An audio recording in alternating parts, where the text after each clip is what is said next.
ओम नमो भगवते वासुदेवाय। ओम नमो भगवते वासुदेवाय। ओम नमो भगवते वासुदेवाय। ओम नमो भगवते वासुदेवाय। ओम नमो भगवते वासुदेवाय। ओम नमो भगवते वासुदेवाय। ओम ज्ञानतिमिरन्धस्य ज्ञानञ्जनं शलाकया चक्षुरुन्मिलितं तस्मै श्रीगुरुवे नमः। श्रीचैतन्यमनोभीष्टं स्थापितं येन भूतले स्वयं रूप कदा मह्यं ददाति स्वपदान्तिकम्। वन्देऽहं श्रीगुरो श्रीयुतपदकमलं श्रीगुरुन् वैष्णवांश्च श्रीरूपं साग्रजातं सहगणरघुनाथान्वितं साद्वैतं सावधूतं परिजनसहितं कृष्णचैतन्यं श्रीराधा कृष्णपादान् सहगणललिता श्रीविशाखान्वितांश्च नमो विष्णुपादाय कृष्णपृष्ठाय भूतले श्रीमते भक्तिविकास स्वामिनिति नामिने। नमो विष्णुपादाय कृष्णपृष्ठाय भूतले श्रीमते भक्तिवेदान्त स्वामिनिति नामिने। नमस्ते सारस्वते देवे गौरवाणी प्रचारणे निर्विशेष शून्यवादी पाश्चात्य देशे तारणे। जय श्री कृष्ण चैतन्य प्रभु नित्यानंद श्री अद्वैत गदाधर शिवासादि गौर भक्त वृंद। हरे कृष्णा कृष्णा कृष्णा हरे हरे, हरे राम राम राम हरे हरे। रामाय रामभद्राय रामाय रामभद्राय रामचंद्राय वेदसे रामचंद्राय वेदसे रघुनाथाय नाथाय रघुनाथाय नाथाय सीताये पतये नमः। सीताय पतये नमः। हरे कृष्णा। तो हम सब किष्किंधा धाम में हैं, जहाँ पर भगवान और उनके भक्तों का मिलन हुआ है ना। बहुत इम्पोर्टेंट प्लेस है। विशेषकर हनुमान जी का यहाँ पर प्राकट्य स्थल है ना। जो गुरु हमारे लिए गुरु हैं, दास्य किस तरह से एक उत्तम सेवक के लक्षण होते हैं, वो हनुमान जी अपने चरित्र से वो बता रहे हैं। और सीता माता की कृपा से ही हम सब इस धाम में आए हैं, है ना। अगर सीता माता की कृपा नहीं होगी तो हम शायद किष्किंधा धाम में, जहाँ पर हनुमान जी और भगवान राम मिले हैं, कितना उच्च वो है, पास टाइम है, तो उनकी कृपा से हम यहाँ पर आए हैं। तो 3 दिन हम रहेंगे तो पूरा, है ना, हनुमान कॉन्शियसनेस से फिर प्रभुपाद राम कॉन्शियसनेस आएगा। तो परसों हमने देखा था जटायु मोक्ष, कल हमने देखा सबरी मोक्ष, भगवान राम और हनुमान जी का मिलन पहली बार। तो उसको थोड़ा सा रिवाइज करते हैं। आप लोग बताइए अलग अलग पॉइंट्स क्या क्या आपने आपने बताया जटायु में losing the battle winning the war. तो उसमें आपने बताया था कि जो जटायु है वो रावण से जरूर हार गए, बट वो एक्चुअल जो फाइट थी वो नहीं बाइक वहाँ पे यहाँ बैठे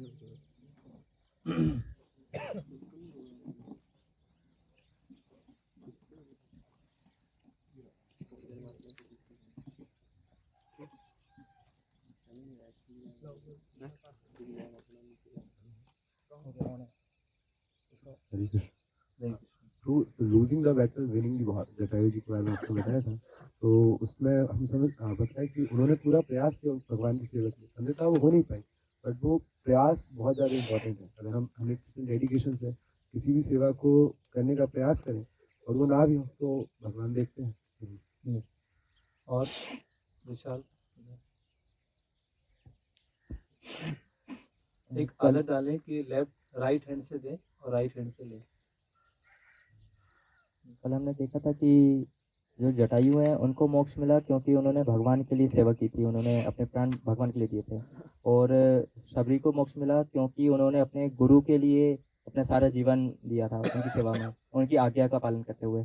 तो हमने देखा कि गुरु की आज्ञा का पालन करें या फिर भगवान के लिए सेवा करें, दोनों में कोई अंतर नहीं है, दोनों एक समान है। दोनों एक समान। यस। और अनिल तो वहाँ पे जैसे देखे थे कि आंखों देखी घटना पे विश्वास नहीं करना चाहिए। जैसे सुग्रीव है, वो देखते हैं कि ये कौन आ गए हैं जो कि मतलब धनुष बाण लिए हैं और वो छाल पहन के आए हैं, तो ये क्या, फिर वो इधर उधर उछलने लगे, कूदने लगे। वो फिर हनुमान जी बोलते हैं कि मतलब एकदम डिसीजन नहीं लेना चाहिए आंखों देखी घटना पे, विचार करना चाहिए और समझना चाहिए इसके यस, बारे में। तो किसी भी सिचुएशन को देखकर तुरंत तुरंत निर्णय पर नहीं आ जाना चाहिए। ओके, हाँ, अनमोल। हरे कृष्णा प्रभु, कल सबरी माता के विषय में हम चर्चा किए थे। इसके सबरी माता अपने गुरु की आज्ञा के कारण हमें 13 साल भगवान की प्रतीक्षा में कोई सफाई सफाई करती थी, उस तैयारी करती थी। उनको कोई देख नहीं रहा था, फिर भी वो भगवान की सेवा करती आ रही थी। ओके, यस, प्रतिदिन कुटिया को साफ करती थी, आश्रम के आसपास के पत्तों को साफ करती थी, फूल तोड़ के लेके आती थी, माला बनाती थी, फल तोड़ के ले आती थी, उसको धो के रखती थी, रोज तैयारी करती थी, है ना। बहुत इसके लिए बहुत डेडिकेशन चाहिए। ओके, पहले उन्होंने कहा। तो आपने जटायु मोक्ष में टीचिंग्स बताई थी सेपरेशन से, जो भगवान को हुई थी कि भगवान में भी इमोशंस होते हैं। फिर दूसरा आपने बताया था कि भगवान की शक्ति जब उनसे दूर होती है तो उन्हें बहुत दुख होता है। और तीसरा कि प्रेम जो है दोनों साइडेड होता है, तो भगवान भी जीव की खूब सेवा करना चाहते हैं। हाँ, वो भी जीव के दूर होने से बहुत दुखी होते हैं और जीव को लौटाने के लिए बहुत प्रयास करते हैं। हरे कृष्णा प्रभु जी, आपने कल बता रहे थे कि हनुमान जी फर्स्ट टाइम गुरु का रोल निभाते हैं, हाँ, सुग्रीव जी की डाउट सॉल्व करने के लिए, और भगवान राम की तरफ से लक्ष्मण जी गुरु का फर्स्ट टाइम रोल निभाते हैं। उदय। प्रणाम प्रभु जी। आपने बताया था कि जो शबरी माता जी है वो भगवान के लिए फल लाती है, तो इसमें बताया था कि भगवान गिफ्ट को नहीं देखते हैं, उपहार को नहीं देखते हैं कि क्या उपहार दिया जा रहा है, उसके पीछे जो इंटेंशन है, जो भावना है, भगवान उसको देखते हैं, उसको ग्रहण करते हैं।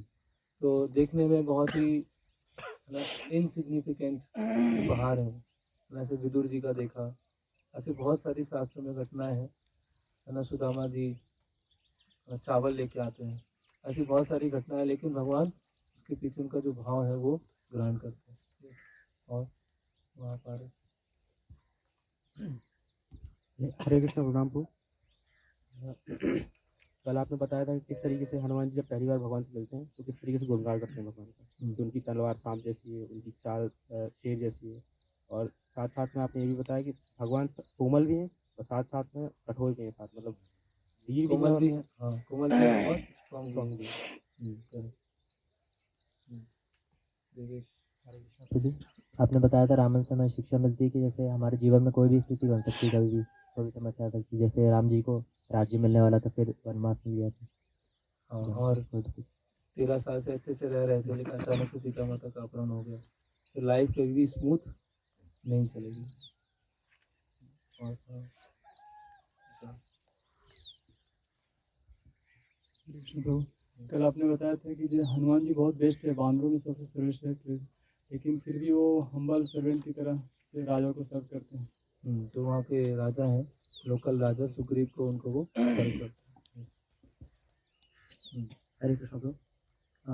प्रभु कल बताए थे कि जब हनुमान भगवान के विषय में उनको इतना मतलब उनका इतना गुणगान करते हैं, तो उसके बाद फिर भगवान पहली बार सीता माता का अपहरण होने के बाद वो पहली बार बहुत खुश होते हैं हनुमान से, और उनके बारे में फिर लक्ष्मण को बोलते हैं कि ये बहुत इंटेलिजेंट है और इनको वेदों का भी ज्ञान है, इनको बहुत सारी भाषाओं की भी समझ है, तो जो जिनके पास ऐसा सेवक होगा वो बहुत भाग्यवान होंगे। और भाग्यवान है। हाँ, बहुत प्रसन्न होता हूँ। और कुछ पीछे हिमांशु।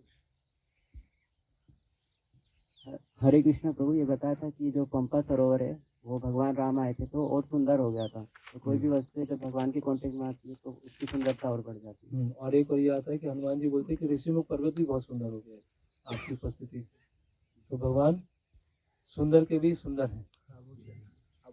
विष्णु सहस्त्र नाम एक नाम आता है सुंदर, वहाँ महाराज समझा रहे। और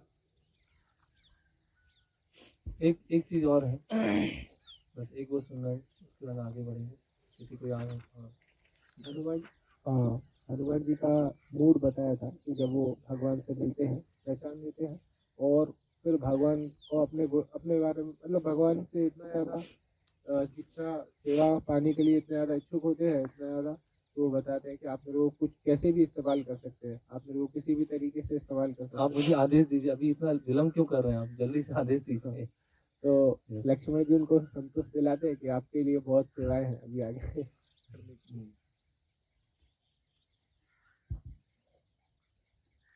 प्रभु जी, आपने बताया था कि लक्ष्मण जी जो है वो गुरु की तरह एक्ट करते हैं। जब हनुमान जी उनसे मिलते हैं तो लक्ष्मण जी रामायण सुनाते हैं। उनको रामायण सुना। यस।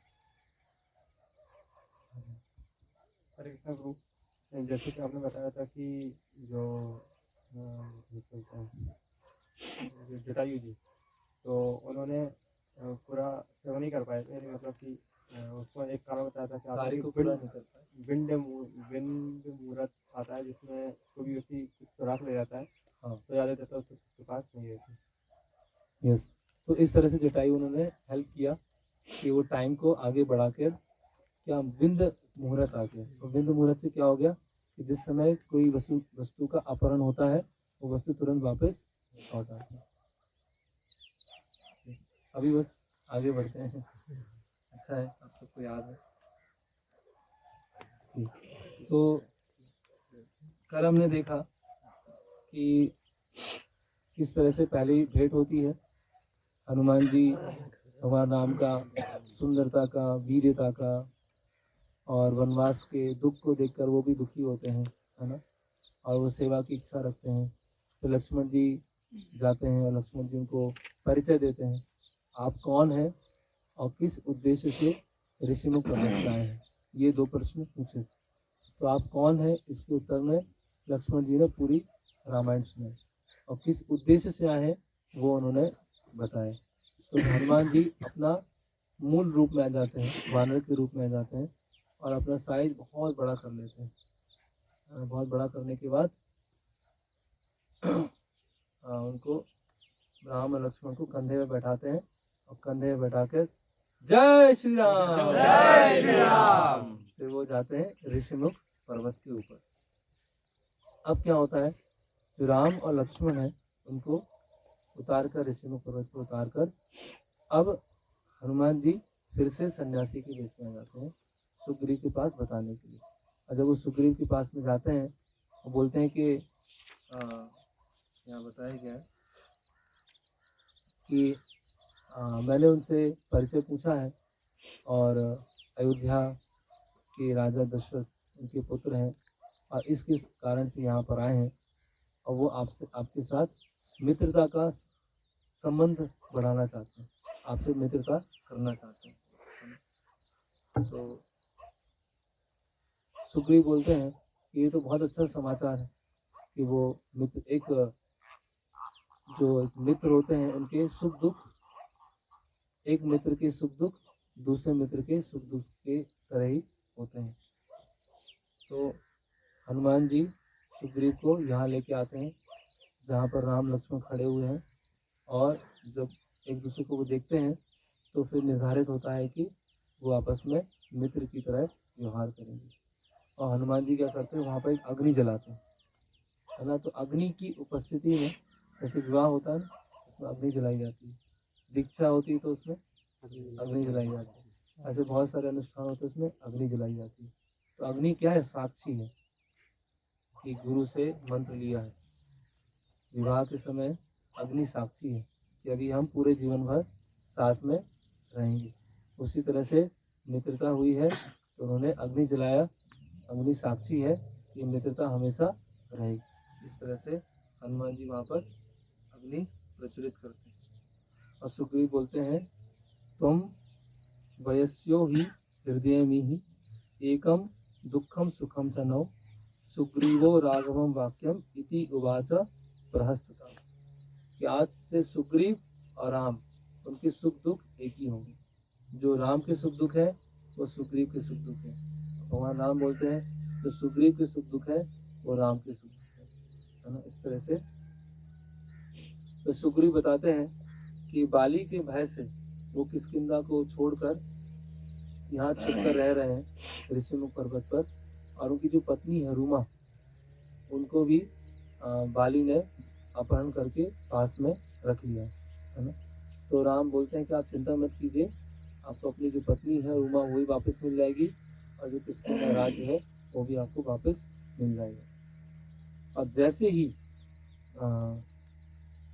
राम और सुग्रीव उनकी मित्रता होती है अग्निदेव के सामने, वैसे ही वहां पर अशोक वाटिका में सीता माता की जो लेफ्ट आई है वो फड़कना चालू हो जाती है, और बाली और रावण की राइट आई फड़कना, उनकी भी लेफ्ट आई फड़कना चालू हो जाती है। तो इसका मतलब क्या है, अच्छा होने वाला है। स्त्री है अगर उनमें लेफ्ट शरीर का लेफ्ट पार्ट स्पंदन कर रहा है, इसका मतलब शुभ संकेत है। लेकिन पुरुष में अगर लेफ्ट साइड स्पंदन कर रहा है तो वो अशुभ है। तो बाली और रावण की मृत्यु नजदीक है और सीता माता का अशोक वाटिका से वापस आना वो नजदीक है। इस तरह से वो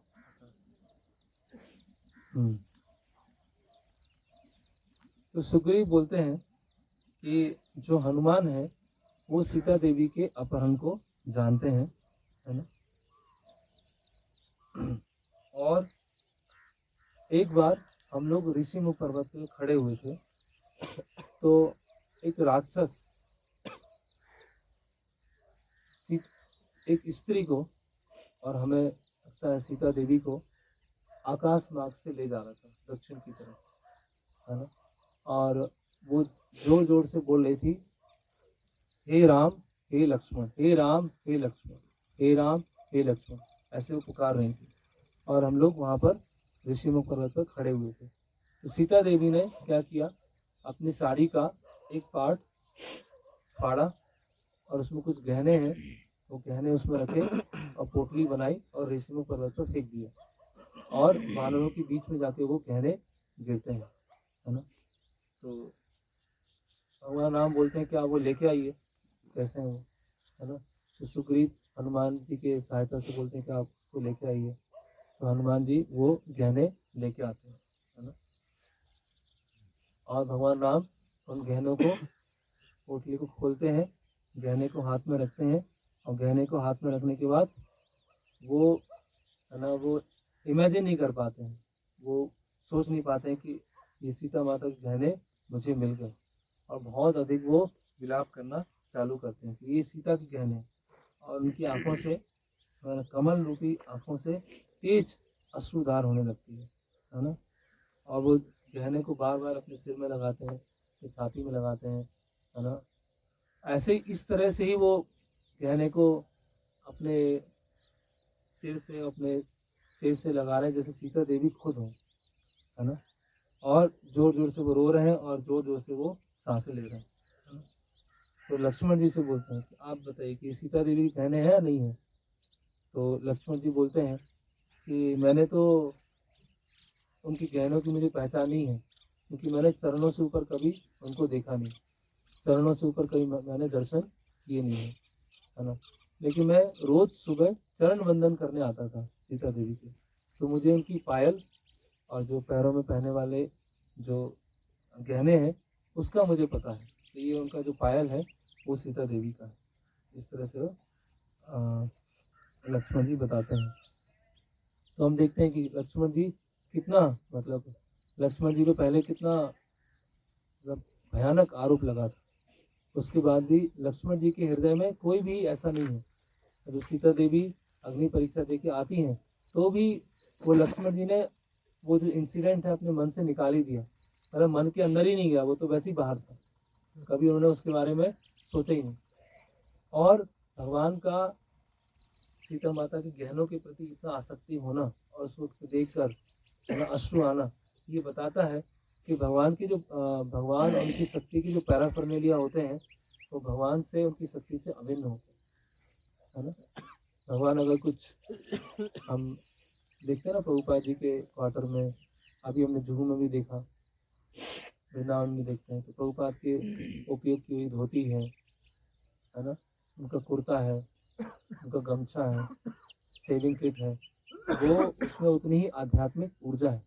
जैसे प्रभुपाद जी उदाहरण बताते हैं कि एक माँ है, अपने किचन में कार्य कर रही है और बच्चा क्या है, गया है स्कूल पढ़ने के लिए, तो माँ को क्या आ रही, बहुत याद आ रही है, बच्चे की बहुत याद आ रही, कब आएगा कब आएगा।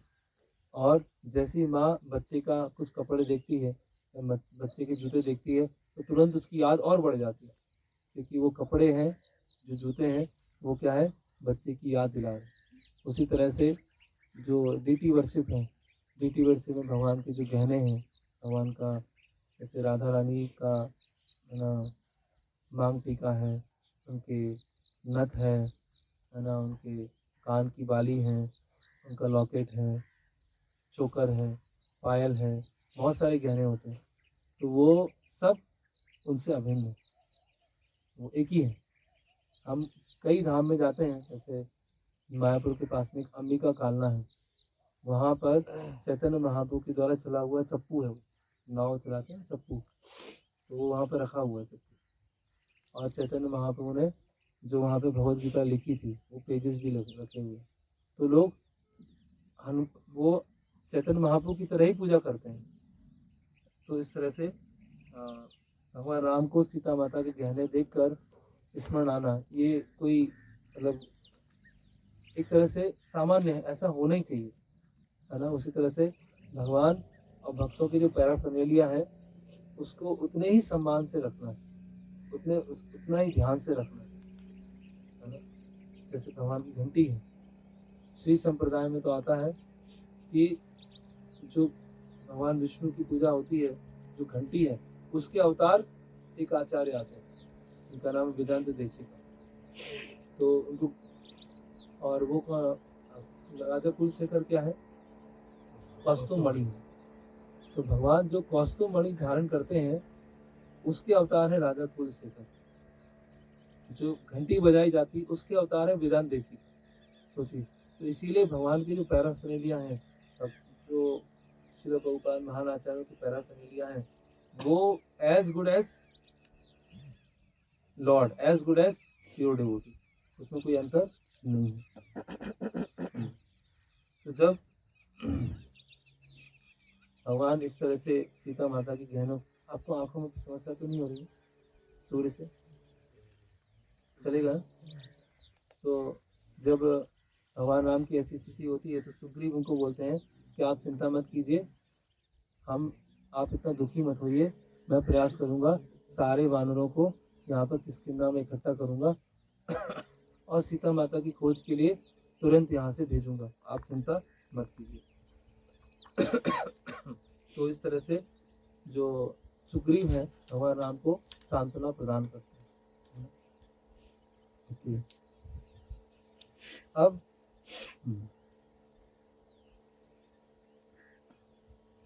अभी भगवान पूछते हैं कि सुग्रीव, आपकी ऐसी दशा कैसे हुई, आप इतने डर के, है ना, इतने भयभीत होकर ये ऋषिमुख पर्वत पे छुपे, आखिर ऐसा हुआ क्या कि आपको किष्किंधा से निकाला गया, और उसके बाद आपकी जो पत्नी है उसको भी बाली ने रख लिया।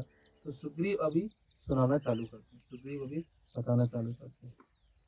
सुग्रीव पहले बताते हैं कि मुझे बाली ने राज्य से निकाल दिया है, हनुमान और अन्य जो मंत्री हैं मेरे साथ में है ना।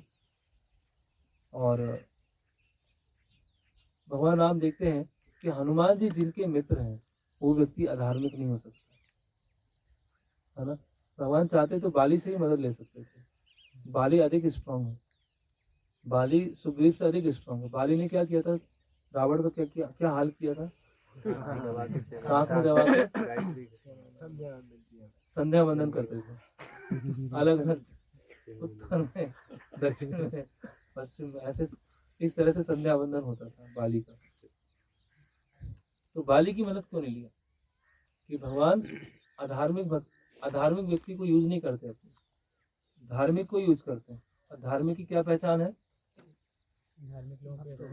जो धार्मिक लोगों के एसोसिएशन में, क्योंकि हनुमान जी उनके मंत्री हैं, इसीलिए भगवान क्या बोलते हैं, सुग्रीव से ही, और कुछ पूछने की जरूरत नहीं है, क्योंकि हनुमान जी उनके मंत्री है ना। तो इसी तरह से भगवान के शुद्ध भक्त हैं, भगवान के भक्तों के हम पीछे रहेंगे, साथ में रहेंगे, तो अपने आप ही भगवान क्या करेंगे, रिकॉग्नाइज करेंगे कि हाँ ये प्रभुपाद जी के उम्र में सेवा कर रहा है, ठीक है, फिर तो कुछ अधिक सोचने की जरूरत नहीं है, सही है, ओके है, सब बढ़िया है ना। तो इस तरह से क्योंकि हनुमान जी के साथ में सुग्रीव है, इसी तरह से भगवान निश्चिंत है कि हाँ अभी कोई समस्या नहीं है। लेकिन फिर भी वो कारण जानना चाहते हैं कि हुआ क्या है। तो सुग्रीव बताते हैं कि एक बार बाली और मायावी जो मय दानव का क्या है पुत्र है ना।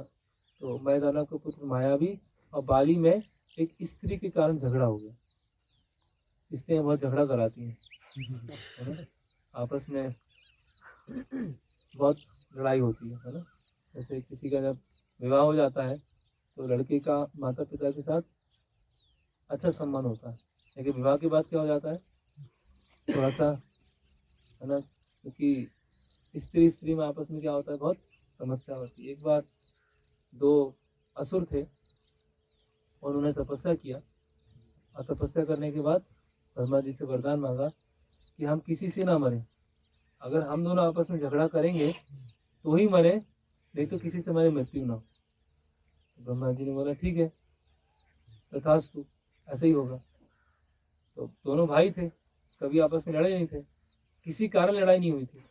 अब क्या वो लड़ाई करना है दोनों में, तो क्या करेंगे, स्त्री आई, देवताओं ने स्त्री को भेजा।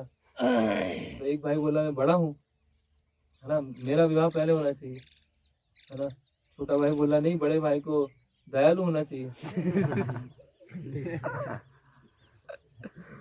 पहले छोटे भाई को देना चाहिए। तो आपस में झगड़ गए, इतना झगड़े एक दूसरे को मार दिया, खत्म हो गए। तो इस तरह से स्त्रियाँ क्या करती है आपस में झगड़ा करवाती है। तो ये जो मय दानव कौन है, जिन्होंने युधिष्ठिर महाराज का इंद्रप्रस्थ बनाया है ना। मय दानव ने बहुत सारे अलग अलग, और मय दानव की जो बताया है कि जो मय दानव कौन है, मंदोदरी का भाई भी है ना। तो एक दिन क्या होता है, मायावी आया किष्किंधा के गेट पर आता है और बाली को चैलेंज करता है ना, कि कहाँ छुपा हुआ है बिल में है ना, चूहे की तरह लड़ता क्यों नहीं, आता क्यों नहीं, ऐसे वो अपशब्द बोलना चालू करता है ना। तो बाली सहन नहीं होता है, मुझे ऐसा बोल दिया है।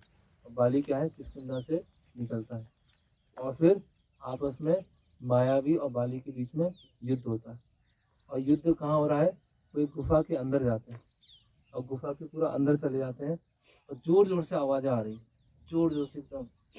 तो सुग्रीव क्या है, गुफा की बाहर दरवाजे पे खड़े हुए और चिल्लाने की आवाज़ आ रही है, वो बाली चिल्ला रहा है और माया भी चिल्ला रहा है।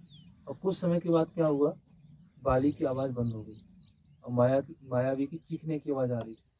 तो सुग्रीव को डर हो गया कि मायावी की आवाज़ आ रही है और बाली की आवाज़ नहीं आ रही। तो अगर मायावी ने बाली को मार दिया, तो बाली को अगर मार दिया तो किष्किंधा में कोई बचेगा नहीं। और क्या हुआ, वो गुफा में से खून का धारा आने लगा। तो सुग्रीव डर गए। सुग्रीव ने सोचा, 1 साल तक युद्ध चला, 1 साल तक वो आपस में लड़ रहे। फिर उन्होंने एक चट्टान लिया और चट्टान से गुफा का मुख बंद कर दिया, क्योंकि अगर बाली मर गया तो किष्किंधा भी चला गया। तो सबसे स्ट्रॉन्ग बानर बाली है। तो 1 साल के बाद क्या हुआ कि बहुत दुखी होकर सुग्रीव आते हैं राज्य में, और सब उनके जो मिनिस्टर्स हैं सब बोलते हैं कि राजा के बिना तो राज्य पूरा वो हो जाएगा, अराजकता फैल जाएगी, तो चोर चक्के बढ़ जाएंगे, तो आप राजा बनिए। सुग्रीव बोलते हैं मुझे राजा नहीं बनना है ना। बोले नहीं, आपको बनना पड़ेगा है ना। तो सुग्रीव मन मार के है ना, उनकी हृदय से इच्छा नहीं थी, लेकिन राजा बन जाते। अब क्या होता है कि कुछ समय के बाद बाली आता है और बाली गुफा के जो गेट है उसको देखता है। बोले यहाँ पत्थर लगा हुआ है, किसने लगाया पत्थर, हो सकता है सुग्रीव ने लगाया, हो सकता है किसी दानव, मैं तो सुग्रीव को बोल के गया था कि यहीं पर है ना, यहाँ से क्यों गया हो। तो क्या आता है, बाली क्या करता है, घटना को ऑब्जर्व करता है और सोचता है सुग्रीव ने शायद किया होगा। ठीक है, देखते हैं। किष्किंधा पहुँचता है एकदम दहाड़ते हुए, और जैसे ही वहाँ पहुँचता है तो देखता है अरे वो सुग्रीव बैठा हुआ है सिंहासन पे। उसको और कंफर्म हो गया कि सुग्रीव ने किया है, ये तो पक्का सुग्रीव ने किया है ना। तो सुग्रीव आते हैं दौड़ते हुए, अपना मुकुट उठाते हैं और बाली के चरणों में रख देते हैं। बोले मैं तो राजा बनना नहीं चाहता हूँ, मंत्री ने कहा था इसलिए मैं राजा बना हूँ, मैं तो चाहता हूँ कि आप ही राजा हो। तो बाली खींच के मुकुट मारता है, तो तुम्हारा इतना दुस्साहस, धूर्त, है ना, मुझसे तुमने मेरे साथ ऐसा विश्वासघात किया है ना। सबसे पहले तुमने चट्टान के बाहर पत्थर लगाए, उसके बाद खुद राजा बन के बैठे हो, और बाली खूब मारने लगता है सुग्रीव, मारता जाता है, सुग्रीव वहां से भाग जाता है। तो बाली बोलता है देखो वो इसीलिए भागा है क्योंकि इसने गलती की, है ना। तो इस तरह से हम ये जो घटना है, इससे हम समझ सकते हैं कि व्यक्ति को कभी भी किसी की इंटेंशन पर तुरंत डाउट नहीं करना चाहिए। व्यक्ति को कभी भी ऐसा नहीं सोचना चाहिए कुछ घटना हुई ऐसे ही है ना। जैसे कोई सो के नहीं उठा सोए, बहाना है बस, और क्या। प्रभु जी को बहाना देते रहते हैं। हम क्या होते हैं, तुरंत जज बन जाते हैं। जज कैसा होता है, जज का काम क्या होता है, जजमेंट देना। वो जजमेंट कैसे देता है, दोनों पक्ष सुनता है, करेक्ट। दोनों पक्ष अगर नहीं सुनेगा तो जज क्या करेगा, बायस्ड हो जाएगा, पार्शियल हो जाएगा। तो अगर हमें कोई दिख रहा है तो सोता रहता है, तो हमें मन में आना चाहिए कहीं बीमार तो नहीं है, पूछ लेते हैं। हो सकता है रात में लेट सोया हो, पूछ लेते हैं। हो सकता है मच्छर काटे हो, वो भी हो सकता है। बहुत सारे कारण हो सकते हैं, रात में पढ़ाई कर रहा है, ऐसा भी हो सकता है। हम यही क्यों सोच रहे हैं कि निकम्मा है, सो रहा है, हम यही क्यों सोच रहे हैं, गलत है ना ये। तो इसी तरह से हमें चीज़ों को सम्यक रूप से देखे बिना तुरंत जजमेंट पे नहीं। ऐसे बहुत सारी गड़बड़ियाँ होती हैं, ऐसे भक्तों के समाज में बहुत सारी अलग अलग प्रॉब्लम होती है, तो तुरंत क्या करते हैं, जजमेंट देना चालू करते हैं। कभी कभी कोई मंदिर नहीं आया और एक महीने के बाद मंदिर आया, आ गए मंदिर, है ना। अब टाइम मिला है भगवान के लिए, माया में थे ना 1 महीने, अब आए मंदिर। एक ये तरीका है। दूसरा ये तरीका हो सकता है उनके घर में किसी का बीमारी चल रही है, हो सकता है वो खुद ही बीमार चल रहे हैं, हो सकता है वो कार्य से शहर से बाहर गए, 1000 कारण हो सकते हैं। तो ऐसे क्यों कमेंट पास करना है, ऐसे किसी के बारे में क्यों सोचना है ना। तो इसीलिए ऐसा होता है। जैसे आपने बचपन में वो नेवले की स्टोरी सुनी होगी ना, है ना, सबने सुना है। एक माँ थी, अपने बच्चे को ऐसे गोद में झुला रही थी, तो माँ को कुछ काम था, तो माँ ने झूले में रख दिया बच्चे को, और बोला कि नेवले को बोला, नेवला पालतू था, बोला कि बच्चे की रक्षा करना। तब क्या हुआ, माँ चली गई, अभी सांप आया वहाँ पर। तो सांप और नेवला तो दुश्मन है एकदम, तो नेवला और सांप का भयंकर लड़ाई हुआ, है ना। और लड़ाई हुआ और सांप मर गया वहाँ पर। लेकिन जब सांप मरा तो क्या हुआ, वो जहर पूरा जो क्या बोलते खून था नेवले के मुंह में लग गया। जब उसकी माँ आई तो देखा बच्चा चुपचाप बैठा है और नेवले के मुख में खून लगा हुआ है। तो बच्चे को, माँ को लगा ये तो नेवले ने क्या किया, मैं तो रक्षा के लिए इसको रखा था, हो सकता है बच्चे को मार दिया। तो माँ ने एक डंडा लिया, खूब मारा नेवले को, मारती गई तो नेवला मर गया, है ना। फिर माँ जाती है वो झूले के पास में, तो बच्चा आराम से सो रहा था, और माँ को क्या हुआ, बहुत दुख हुआ कि मैंने क्या कर दिया। तो इसीलिए कभी भी कोई घटना हम देखें तुरंत हम जजमेंट ना दें, तुरंत ना दें, है ना। कभी कभी होता है ये भक्त समाज में एज्यूम करना, इसको बोलते हैं एजम्पशन। हमारे भक्त समाज में कॉन्फ्लिक्ट जो होता है, कॉन्फ्लिक्ट क्या बोलेंगे हिंदी में, विवाद, मतभेद, जो विवाद होते हैं, मतभेद होते हैं, उसका बहुत एक मतलब क्या बोलते हैं, सबसे बड़ा एक रीजन है एज्यूम करना। तो प्रभु जी तो मुझसे बात ही नहीं करते इतने दिन से, नाराज चल रहे हैं। प्रभु जी रोज बेस में आते हैं, इन सब से तो बात करते हैं, मुझसे बात नहीं करते। कुछ तो प्रभु जी का है, तो है ना।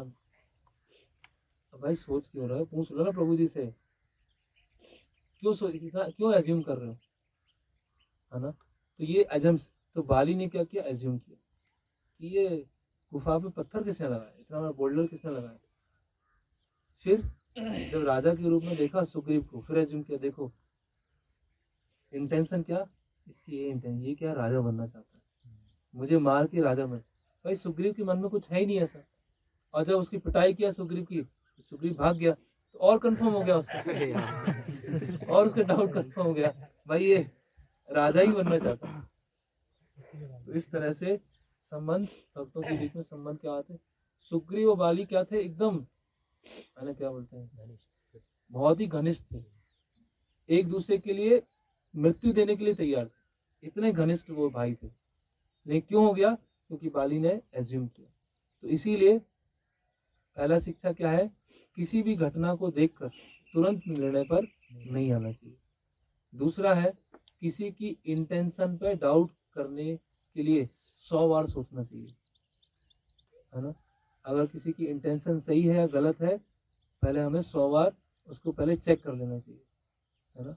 कभी भी ये नहीं सोचना चाहिए कि ये किसके लिए पार्शियल है, किसी को फेवर कर रहा है, और कभी भी एज्यूम नहीं करना चाहिए। तो क्या 3 शिक्षा क्या हुई, ये बाली और सुग्रीव की। उससे पहली शिक्षा क्या है, सबसे पहले किसी को देखकर तुरंत जजमेंट नहीं देना चाहिए। दूसरा, इंटेंशन पर डाउट नहीं करना किसी की इंटेंशन पे डाउट करते समय 100 बार सोचना चाहिए। assumption नहीं करना चाहिए, assume नहीं करना चाहिए, और एज्यूम नहीं करना चाहिए, चीज़ों को क्लेरिफाई कर लेना चाहिए। तो अगर आपको कभी अपने भक्ति जीवन में ऐसा आ रहा है, डाउट आ रहा है किसी चीज़ पर, तो आप एजम्पशन बिल्कुल मत कीजिए, है ना। कोई फेस्टिवल है उसमें आपने सेवा किया, कुछ यात्रा है उसमें आपने सेवा किया, प्लेस में आपने सेवा किया, और आपको ऐसा लगा कुछ चीज़ सही नहीं हुई, कुछ, तो एज्यूम मत कीजिए, अरे प्रभु जी तो बिल्कुल ध्यान ही नहीं देते हैं, और प्रभु जी तो बिल्कुल ऐसे ही छोड़ देते हैं, और देखो प्रभु जी ने बोला भी था, फिर प्रभु जी ने ध्यान नहीं दिया। ऐसा कुछ मत सोचिए, क्योंकि हो सकता है प्रभु जी के पास 10 काम है, उनको 9 काम सोचना है, और एक काम जो आपने बोला है वो भी सोचना है। तो हो सकता है बाकी 9 काम सोचने के चक्कर में वो एक काम नहीं सोच पाए। हो सकता है वो जानबूझ के इल इंटेंशन नहीं है, इल इंटेंशन क्या बोलेंगे हिंदी में, मतलब वो बोलते हैं ना, एक तो लापरवाह, सही बात है, और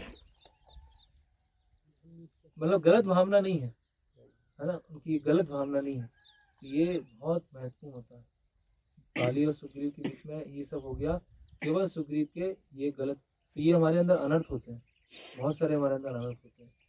और जैसे जहाँ भी कोई भी साम्राज्य गिरा है, जहाँ भी कोई संस्था गिरी है ना, जहाँ भी कोई संप्रदाय नष्ट हुआ है, उसका कारण बाहर से नहीं था, उसका कारण अंदर से था। इसलिए प्रभुपाद जी ने बोला है कि इस्कॉन को बाहर से कोई कुछ नहीं कर सकता, करेंगे तो अंदर से करेंगे। तो अगर हम आपस में झगड़ा कर रहे हैं, जैसे बाली और सुग्रीव का क्या हुआ, झगड़ा हुआ, और झगड़े के अधिकतर कारण यही होते हैं। एक कारण होता है जिसको बोलते हैं अनरियलिस्टिक एक्सपेक्टेशन, हिंदी में क्या बोलेंगे, अनरियलिस्टिक एक्सपेक्टेशन।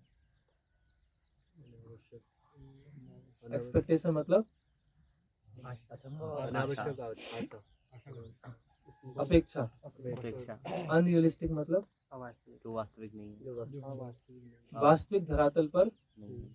जो वास्तविक धरातल पर नहीं है वो अपेक्षा करता है। ये भी कभी कभी हम अपेक्षा करने लगते हैं, डिवोटी से अपेक्षा करने लगते हैं, मंदिर से अपेक्षा करने लगते हैं, अरे ऐसा तो होना चाहिए था ना, ऐसा क्यों नहीं हुआ, है ना। एक बार अभी हम लोग यात्रा पे गए थे रामेश्वरम, आप लोग भी गए थे, तो सुंदराकार प्रभु शेड्यूल बना रहे थे, वो सब शेड्यूल देख रहे थे, तो शेड्यूल में अचानक से बहुत सारी चेंज हुई। तो एक दूसरे डिवोटी बोलते हैं, पहले से बताना चाहिए ना, बदलते रहते हैं बार बार, कोई सिस्टमेटिक है ही नहीं इनका, हर 15 मिनट में बदलते रहते हैं। अभी मैसेज डाला, 1 घंटे में बदल दिया, ये क्या है।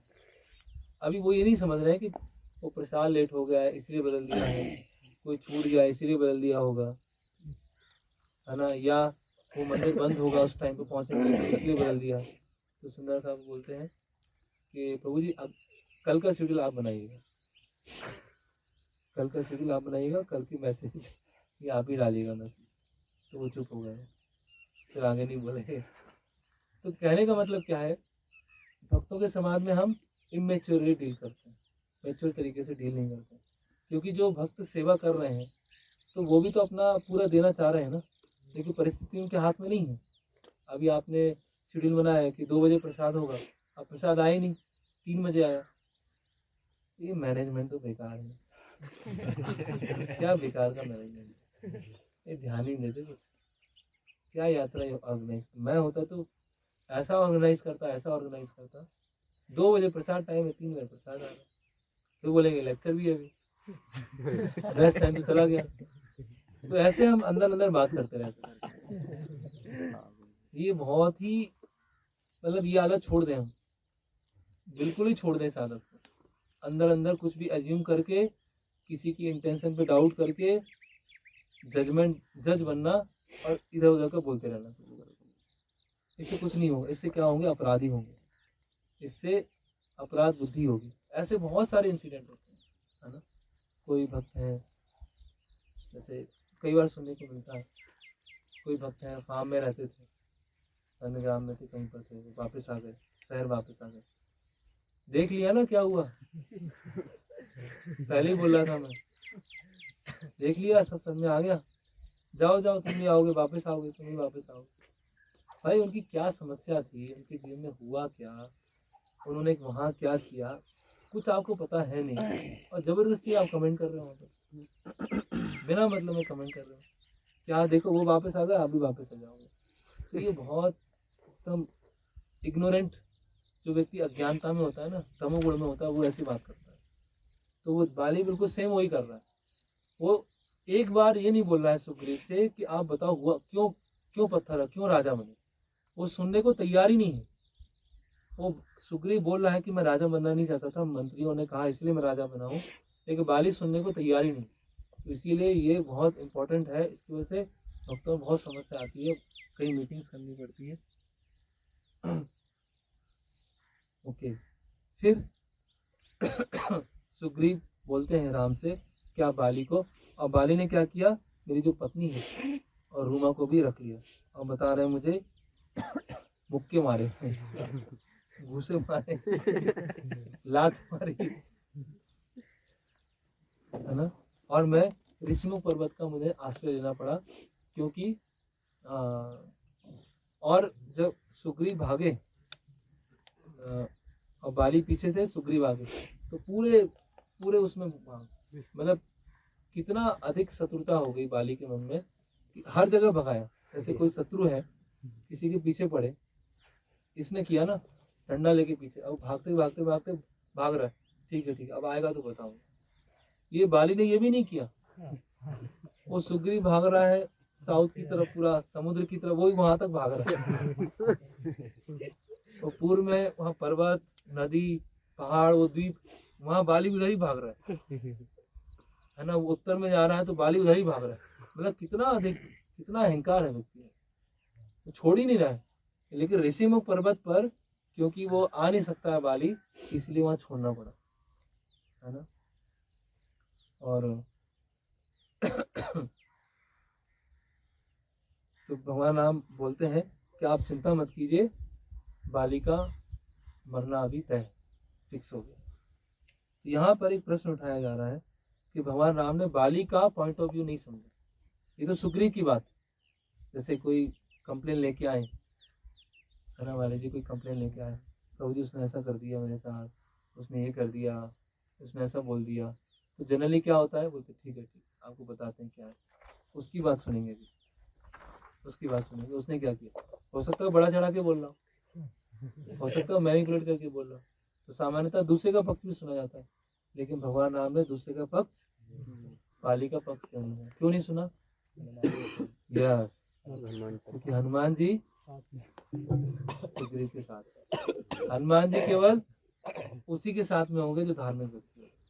और हनुमान जी ने खुद बोला, जब फर्स्ट मीटिंग हुई भगवान राम के साथ में, तो हनुमान जी ने बोला कि सुग्रीव बहुत धर्मात्मा।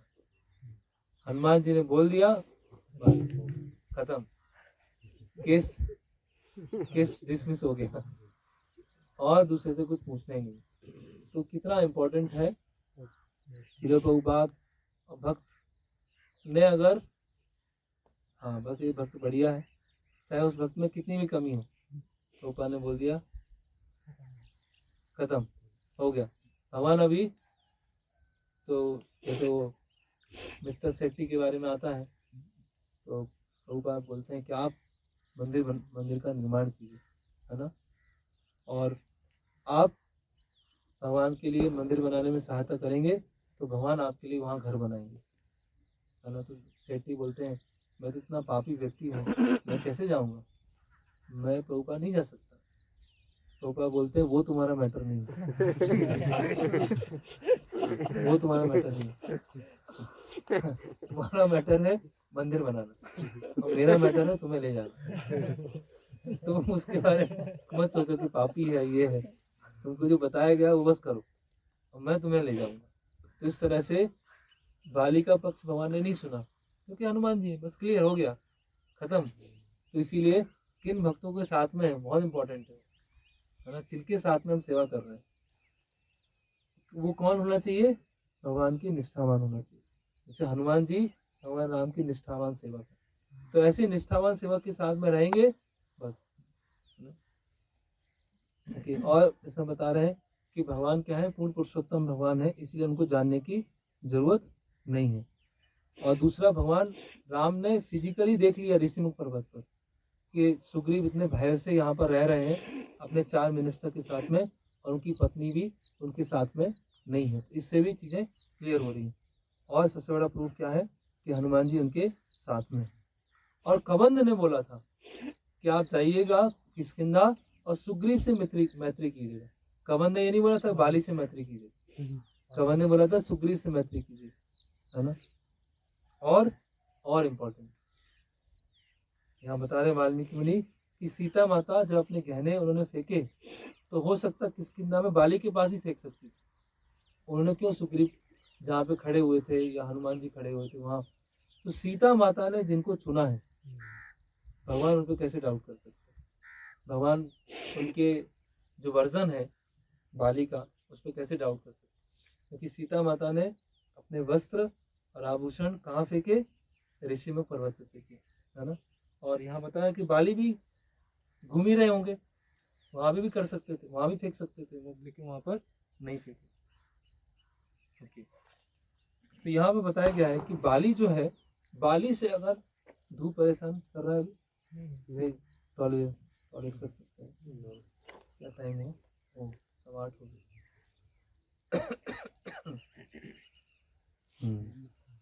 अभी तो युद्ध चालू नहीं हुआ, टाइम हो गया। तो यहाँ बता रहे हैं कि बाली के साथ अगर वो अलायंस करते, वो मित्रता करते तो अधिक फायदा होता, लेकिन भगवान स्ट्रेंथ नहीं देखते हैं, भगवान देखते हैं कौन धर्म की साइड में। भगवान ये नहीं देखते कि बाली है, स्ट्रांग है, पूरी सेना उसके साथ में, भगवान ये नहीं देखते। भगवान देखते हैं कौन धर्म की साइड में, हनुमान जी की साइड में, इसीलिए मित्रता उनसे ही करेंगे। The Lord defies logic and be friends the weaker brother, है ना। जो कमजोर सुग्रीव तो कमजोर है बाली से, लेकिन फिर भी उन्होंने किया।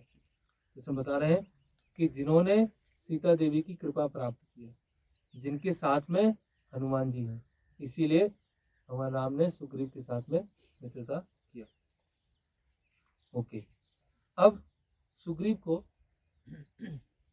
थोड़ा सा फिर से डाउट आता है कि भगवान कर पाएंगे कि नहीं कर पाएंगे, बाली को मार पाएंगे कि नहीं, है ना, इतना स्ट्रांग है ना। और बोलते हैं कि बाली का क्या था, सुबह उठता था और चारों समुद्रों में अलग अलग समय पे संध्या वंदन करता था, छलांग लगाते लगाते वो प्रशांत महासागर, हिंद महासागर, ऐसे अलग अलग जगह जाके वो संध्या वंदन करता था। तो भगवान समझ गए कि अभी सुग्रीव कुछ सोच रहा है मन में, उसको लग रहा है कि शायद ये, है ना। उससे पहले वो बताते हैं कि ये ऋषिमुख पर्वत है उस पे बाली क्यों नहीं आ सकता। तो बताते हैं कि दुंदुबी नामक राक्षस आया था और बाली को चैलेंज करने आया, और बाली ने दुंदुबी राक्षस से लड़ाई किया और उसका पीछे का टांग पकड़ के घुमा के दूर फेंक, और उससे क्या हुआ, ब्लड की जो बूंद है वो मतंग मुनि के आश्रम में गिरी और ऋषिमुख पर्वत पर गिरी। तो मतंग मुनि ने बोला कि अगर बाली यहाँ पर आया, ऋषिमुख पर्वत पर आया, तो उसकी मृत्यु हो जाएगी। तो इसीलिए बाली मतंग मुनि के श्राप से ऋषिमुख पर्वत पर नहीं आ सकता, है ना। तो अब सुग्रीव जो है टेस्ट रखते हैं भगवान राम का, एक तरह से बोलते नहीं है शब्दों में, लेकिन पहले तो बोलते हैं कि ये दुंदुबी राक्षस को बाली ने ऐसे उठा के फेंक दिया था, और दूसरा है बाली एक तीर में एक ताल के वृक्ष को गिरा सकता है। बहुत स्ट्रॉन्ग ताल का वृक्ष है और वो एक ताल के वृक्ष को गिरा सकता है। तो भगवान समझ जाते हैं सुग्रीव अभी क्या चाह रहे हैं। तो दुंदुबी का पूरा कंकाल पड़ा हुआ था, स्केलेटन पड़ा हुआ था, तो भगवान क्या करते हैं, जोर से लात मारते हैं और पूरा फूट जाता है स्केलेटन। तो सुग्रीव बोलते हैं जब दुंदुबी का शरीर था तो उसमें मांस, है ना, रक्त सब कुछ था, इसलिए भारी था, लेकिन अभी कंकाल ही बचा हुआ है इसीलिए हल्का हो गया, इसीलिए आसानी से उसको फेंक सकते हैं। इस तरह से सुग्रीव बोलते 10 योजन भगवान ने फेंक दिया। 10 योजन मतलब 150 किलोमीटर, लात मारी 150 किलोमीटर जाके वो कंकाल गिरा। ओके, अब भगवान ने क्या किया, अब ये बहुत अच्छा यहाँ पर आता है कि भगवान अब अपना तीर निकालते हैं 7 ताल की वृक्ष थे, यहीं पर, यहाँ पर ऐसे बताते हैं, यहाँ पे 7 ताल के वृक्ष, और भगवान वहाँ पे खड़े हो जाते हैं। वो वाइट दिख रहा है ना, सबसे लास्ट दिख रहा है ना, वहीं पे भगवान खड़े होते हैं ताल के वृक्षों को तीर चलाने के।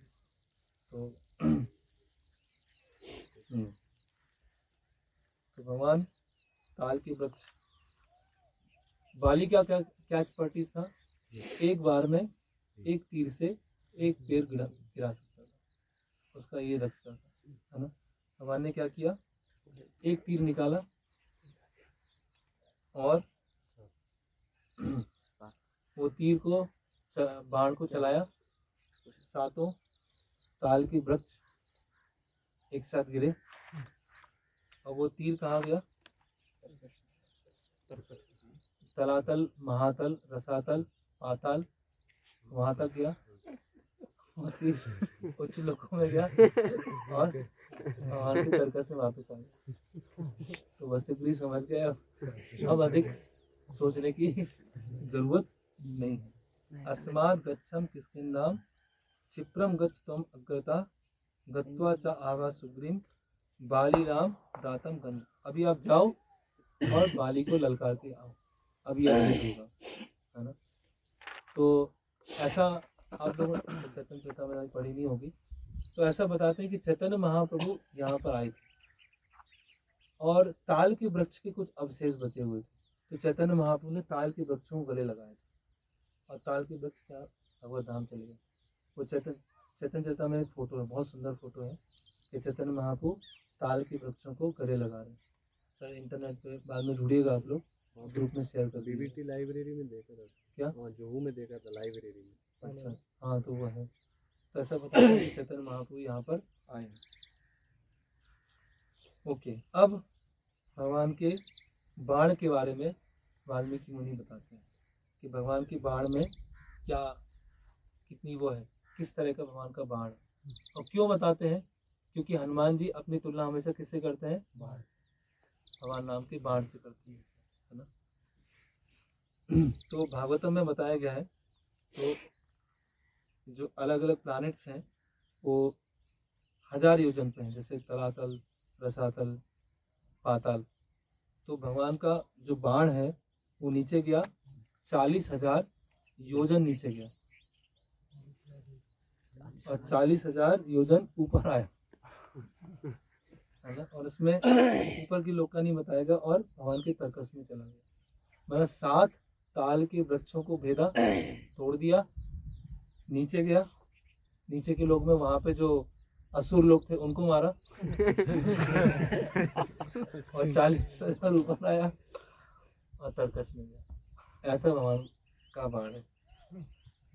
ओके, अब यहाँ बताया गया है The Lord knows the Hanuman will compare himself to the Lord's arrow before he flies to find Mother Sita। तो भगवान को पता है कि हनुमान जी अपनी तुलना मेरे बाण से करेंगे। तो हनुमान जी और भगवान राम के बाण में क्या सिमिलरिटीज हैं वो डिस्कस करते हैं। क्या क्या टॉपिक है? हनुमान जी और भगवान राम के बाण में क्या समानता है। तो यहाँ पर सुग्रीव ने क्या बोला था? केवल ताल के वृक्ष को गिराना है, लेकिन बाण ने क्या किया? सातों को गिरा दिया, नीचे भी गया, वहां भी खत्म किया, वापस। तो जिस तरह से भगवान राम का बाण जितना बोलते हैं उससे अधिक करके आता है, उस तरह से हनुमान जी भी क्या है, जितनी सेवा देते हैं उससे अधिक करके आएंगे। फिर जिस तरह से भगवान राम का बाण अपना कार्य करता है और कार्य करने के बाद तर्कस में वापस लौट जाता है। क्रेडिट किसको मिलता है? बाण को मिलता है, चलाने वाले को मिलता है?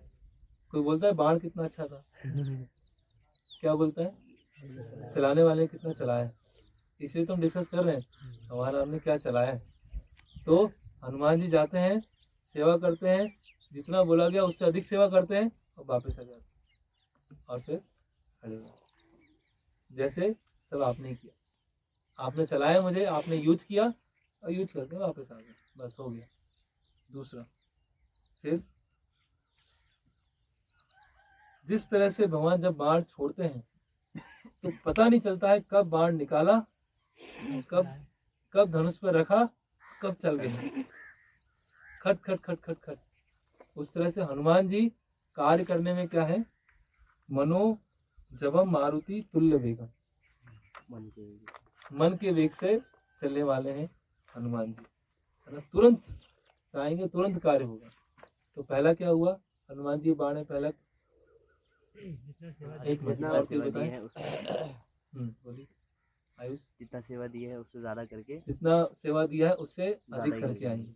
दूसरा, बाण अपना कार्य करके वापस अपने स्थान पे आ जाते हैं, तर्कस में आ जाते हैं, हनुमान जी भी वापस आए। तीसरा, और कोई मन की वेग से, मन की रफ्तार से, तेजी से, मतलब बाण निकाला, लगाया और तुरंत, है ना। फिर चौथा, जिस तरह से भगवान राम का जो बाण है, अगर कोई व्यक्ति भाग जाता है युद्ध से तो बाण वहां पर कुछ नहीं करता, वो उनको बिल्कुल भी हर्ट नहीं करता है। केवल जो टारगेट है, टारगेट तक जाता है और टारगेट के अलावा चीज है उनको कुछ नहीं करता है। रूपा बोलते हैं हमें परपट में कि पहले ऐसे बाण होते थे कि टारगेट तक जाते थे, उसको मार के आ जाते थे। अभी क्या है, न्यूक्लियर एक्सप्लोजन बना दिया, अब मारना 2 लोगों को है, पूरे शहर को ही नष्ट कर दिया। तो पहले टेक्नोलॉजी अधिक एडवांस थी, अभी टेक्नोलॉजी क्या हो गई, ग्रॉस हो गई। पहले एकदम सटीक निशाना जाता। तो उस तरह से तो हनुमान जी क्या करते हैं, जो असुर हैं जिनको निपटाना है उनको निपटाएंगे, और जिन्होंने शरण ले लिया, ये जो भाग गया, हनुमान जी उनको टच नहीं करते। चौथा, और फिर जैसे जब बाण चलता है तो जोर से आवाज आती है, तेजी से आवाज आती है जब बाण चलता है। तो जब हनुमान जी सेवा में जाते तो क्या बोलते हैं, जय श्री राम, जय श्री राम। तो इस तरह से हनुमान जी जोर से आवाज लगाते हैं। कितने पॉइंट हो गए? 5। तो जो बाण जो है वो क्या है, भगवान राम के भक्त हैं। विश्वामित्र मुनि ने जब बाणों जो शिक्षा दिया था, जब ताटका को मारा था, ताटका को मारने से पहले जब शिक्षा दिया तो सारे बाण क्या है, हाथ जोड़ के खड़े हुए थे, है ना, क्या हमें सेवा में लगाइए। तो भगवान बोलते हैं आगे लगाऊंगा। तो उसी तरह से बाण जैसे हमारे राम के भक्त हैं, उसी तरह से हनुमान जी भी क्या है, हमारे राम के सेवा के लिए तैयार है ना। फिर ओके, फिर बताया गया है, ये कितना अद्भुत। बाण में आगे क्या होता है, नोक जैसी होती है ना, और पीछे ईगल होती है या पिकॉक होती है, और जो वायु है उनको सहायता देती है बाण को। तो जिस तरह से वायु बाण को सहायता देती है, उसी तरह से वायु हनुमान जी को सहायता, क्योंकि हनुमान जी कौन है, वायु पुत्र, है ना। ओके, ये और बढ़िया है। जिस तरह से बाण बिल्कुल आतुर हैं, कब चलाएंगे भगवान मुझे, कब मुझे यूज करेंगे, उस तरह से हनुमान जी क्या है, बिल्कुल आतुर खड़े हुए हैं। भगवान आदेश दीजिए, आप जल्दी आदेश दीजिए, कुछ सेवा दीजिए। तो इस तरह से ये 3 और 3 6 और 2 8 सिमिलरिटीज हैं बाण और हनुमान जी। कैसे लगा आपको, अच्छा है ना। कैसे इससे सेवा पता चलती है, कैसे सेवा करना होता है वैसे पता चलती है। तो पहला क्या है, पहला है कि जिस तरह से बाण को जिस सेवा दी जाती है उससे अधिक करके आता है, उसी तरह से हनुमान जी को जो सेवा दी जाएगी उससे अधिक करके आएंगे। दूसरा क्या है, अपना कार्य करके वापस, जिस तरह से बाण अपना कार्य करके वापस तर्कस में आ जाता है, क्रेडिट किनको है, बाण चलाने वाले। उस तरह से हनुमान जी सेवा करके आते हैं, वापस में बस खड़े हो जाते हैं, और कुछ हो गई, सेवा पूरी हो गई। फिर तीसरा मन के वेग है ना, जिस तरह से बाण निकलता है ना, धनुष पर रखता है, चलता है, पता नहीं, जैसे जन स्थान में 14,000 सैनिकों को मारा 1 घंटे में, काल की तरह भगवान थे। उसी तरह से हनुमान जी मन के वेग से चलने वाले। तीसरा, तो चौथा, जिसको मारना उसको ही मारेंगे, और जो शरण में आ जाएगा, जो शरण में आ जाएगा या भाग जाएगा वहां से, जो टारगेट है उसी को मार के आएंगे, और किसी को टच नहीं करेंगे।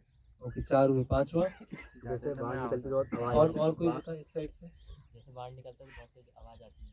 हाँ, जिस तरह से जब बाहर निकलता है तो तेजी से आवाज करता है, उसी तरह से हनुमान जी की आवाज करते हैं, जय श्री राम। कुछ आवाज आई नहीं, जय श्री राम। अभी भी इतना तेज नहीं है। जय श्री राम। अभी कुछ। ओके, छठा, जिस तरह से वायु सहयोग करते हैं, वायुदेव बाण को सपोर्ट करते हैं, उसी तरह से वायुदेव हनुमान जी को सपोर्ट करते हैं। 6 हुए। और सेवा के लिए हमेशा तैयार सेवा बाण वैसे आतुर खड़े हैं एकदम कि मुझे यूज कीजिए। अभी हनुमान जी क्या है, एकदम आतुर हैं। और एक और बचा, बाण भी मतलब भगवान के भक्त है, उसी तरह से हनुमान जी भी भक्त हैं। सबको याद रहेगा ये 8 पॉइंट याद रहेंगे। टाइम क्या हुआ, 8:30। प्रसाद का स्टेटस रेडी है, सर्विंग करने वाले।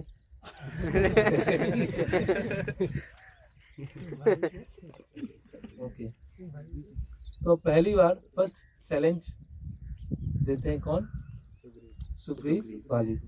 अब हम आगे डिस्कस करेंगे, अभी यहाँ वाइंड अप करते हैं। हरे कृष्णा कृष्णा कृष्णा हरे हरे, हरे राम राम राम हरे हरे।